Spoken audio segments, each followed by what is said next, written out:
Hello, Portal Nation guys. I'm Kurt with SlikRok Productions, and I want to talk about these for a minute. We've all seen this going around. We know what's problematic with it. I want to talk where it comes from and what to watch for. So this is a new updated piece from Super ATV, and basically this piece comes with an insert.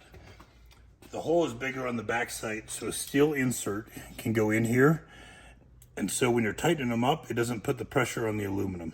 So what is happening here is Super ATV makes these things for OEM specifications.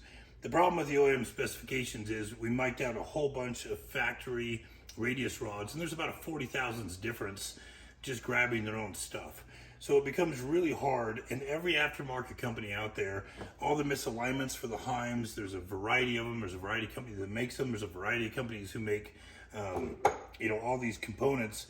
And if you get 10, 15, 20 thousandths off on them, this is stronger than steel is. The problem with it is it doesn't bend.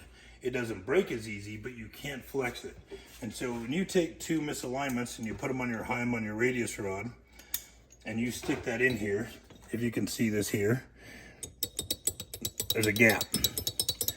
So I don't have a shim here with me, or I'd tell you how much that gap is, but it's pretty irrelevant. No gap is what you're after.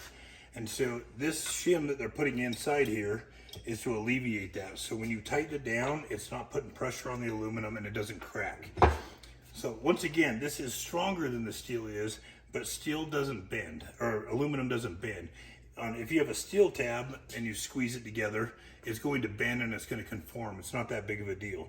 The reason they went away from the steel is because the steel was tearing. This is stronger, but because it won't bend, if you have a gap in here, when you tighten that bolt down, it's going to put a hairline crack in it, and it's going to fail on the trail, and then we're all going to bitch about it on the internet. And I understand that it's a problem and it's a pain in the ass, but in defending of Super ATV here, when you have a 40 thousandths difference in the factory specs from Polaris alone, and then you have all the companies out there that make aftermarket stuff, it's really hard to make a distance here that works for everything. It's not going to work. And so the way they're fixing this is putting a steel sleeve in here, so when you tighten it up, it doesn't bend on the aluminum, it doesn't break. So anyway, the point of this is when you're putting these together, watch really close what that gap is.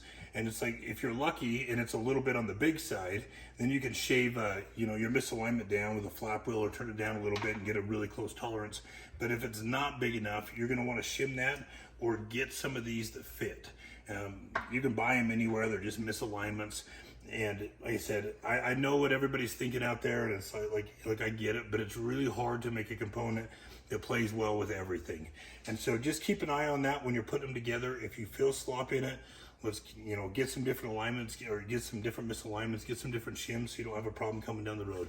If you got any questions, reach out to us. We're happy to help. Thanks, you guys.